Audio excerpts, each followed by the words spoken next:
You never escape. Not really. It's always going to be there.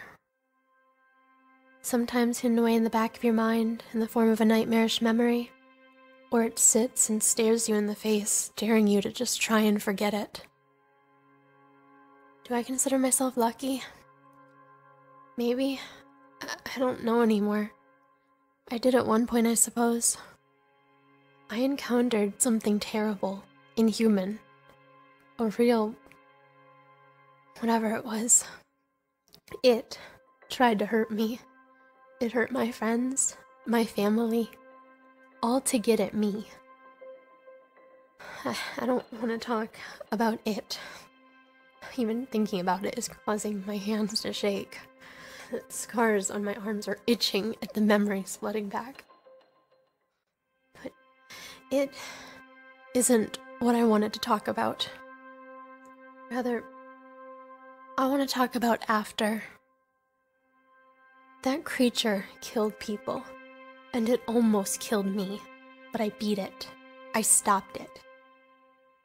Sometimes, in the darkest of days, I try to think of myself as a hero. That by stopping it, I saved countless future victims, or that I avenged my fallen family. But I know it was just self-defense. Nothing more. A man isn't a hero for shooting a charging bear. He's just lucky. The odds were in favor. I don't consider myself a hero. Or lucky either now. I hear so many stories of people surviving against odd creatures, monsters and demons, but they don't delve into what happens after. Maybe a few lines, but never the details. You don't hear about the countless sleepless nights staring out your dark window, imagining a beast pressing its head up against it, staring and smiling. You don't hear how they jump at the slightest creak in the house, wondering if another of its brethren has come to sink those stinking claws into you for revenge. They don't talk about how their home is gone, lost. Not to those creatures, but to memories. You can wash away the blood from a room, but not from your mind. I can still see my little brother's room. So much. That's what happens after. The worst thing about that dark world that lies just out of sight of our own is knowing that it's there. Knowing that the dark should be feared, that every creak or rustle can have something terrible behind it. I know. And worse, I can see them. Once you've been touched, it's like you're attuned to them now. You notice the small signs that give them away. I've seen a young boy play with a little girl who almost managed to hide the small, bloody hole in the back of her head with her long brown hair. I've seen the jogger running through the park, unaware of how the trees above her rustle along at just the right intervals to constantly remain right above her. She looked just like my friend Connie, too. God, I miss her. I've almost thrown up many times to the news articles outlining mysterious suicides where the victims show no signs of depression but seem to always occur in the darkest hours of the night. Sometimes I wonder if I should get involved. Warn the jogger or the boy of the creatures they've attracted.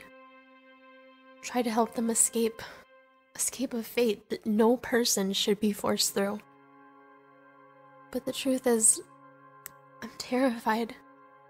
If I help, I know I'll attract them back to me. I've managed to keep my head down long enough after that creature to avoid any others. However, constantly sitting back and watching them target those poor people has weighed on me.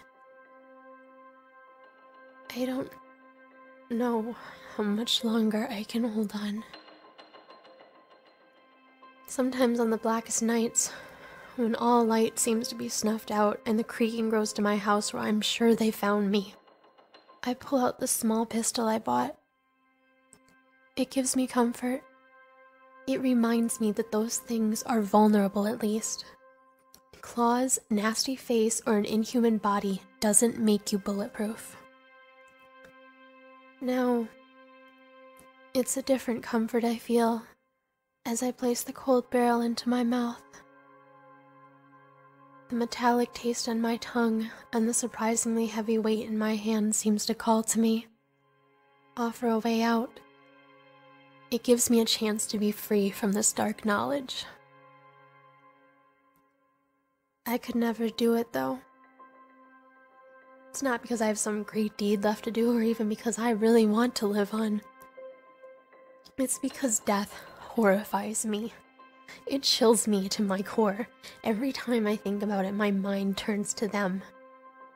I get the feeling that that's what they're waiting for death to take me, as he has countless others. Then I would join them in their world.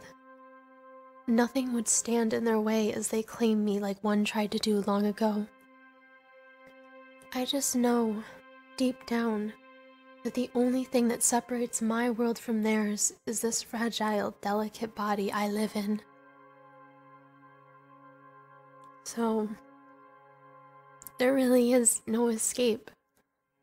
No matter how long you run or hide or forget, you can never escape the inevitable. One day, they'll have me. And there's nothing I can do to stop it.